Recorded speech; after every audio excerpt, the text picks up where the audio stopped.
दुःखहर्ता वार्ता विघ्नाची दुर्वी पूर्वी प्रेम कृपा जयाची सर्वांगी सुंदर कुटी शेंदुराची कंठी झळके माळ मुक्ता फळांची जय देव जय मंगलमूर्ती दर्शन मात्रे मन कामना पूर्ती जय देव जय देव।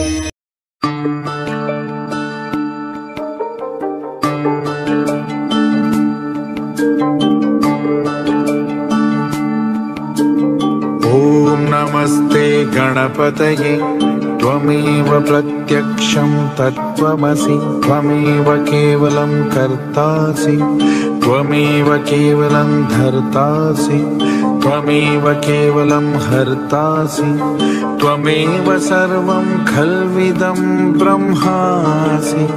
त्वं साक्षादात्मासि नित्यं त्रितं वच्मि सत्यं वच्मि अवत्वं मा अवभक्तारम् अवश्रोतारम् अवदातारम् अवधातारम् अवानुचानम् अवशिष्यम् अवपश्चातात् अवं पुरस्तात् अवोत्तरात्तात् अवदक्षिणात्तात् अवचोर्ध्वात्तात् अवोदरात्तात् सर्वतो मां पाहि पाहि समन्तात् त्वं वाङ्मयस्त्वं चिन्मयः त्वमानन्दमयस्त्वं ब्रह्ममयः त्वं सच्चिदानन्दाद्वितीयोऽसि त्वं प्रत्यक्षं ब्रह्मासि त्वं ज्ञानमयो विज्ञानमयोऽसि सर्वं जगदिदं त्वत्तो जायते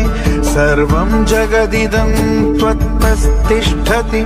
सर्वं जगदिदं त्वयि लयमीष्यति सर्वं जगदिदं त्वयि प्रत्येति त्वं भूमिरापो नलो निलो नभः त्वं चत्वारि वाक्पदानि त्वं गुणत्रयातीतः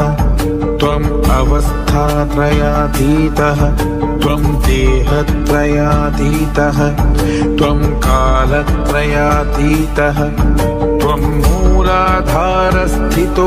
नित्यं त्वं शक्तित्रयात्मकः त्वं योगिनो ध्यानन्ति नित्यं त्वं ब्रह्मा त्वं विष्णुस्त्वं रुद्रस्त्वम् इन्द्रस्त्वम् अग्निस्त्वं वायुस्त्वं सूर्यस्त्वं चन्द्रमास्त्वं ब्रह्मा भूर्भुवः सुवरो गणादीं पूर्वमुच्चार्य वर्णादींस्तदनन्तरम् अनुस्वारः परतरः अर्धेन्दुलसितं तारेण रुद्रम् एतत्त्वमनुस्वरूपम् गकारः पूर्वरूपम् अकारो मध्यमरूपम् अनुस्वारश्चान्तयरूपम् बिन्दुरुत्तररूपम् नादः संधानं संहिता संधिः सैषा गणेशविद्या गणनायक ऋषिः निश्चृद्गायत्री छन्दः गणपतिदेवता ॐ गङ्गणपतये नमः एकदन्ताय विद्महे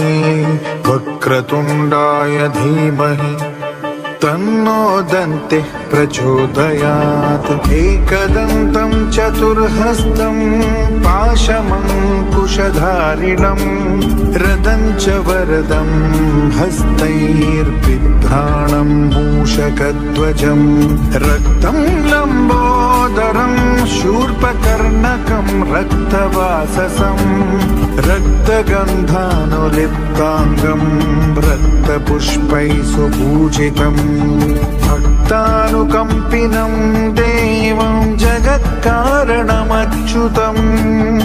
आविर्भूतं च सृष्ट्यादौ प्रकृतेः पुरुषात् परम् एवं ध्यायति यो नित्यं स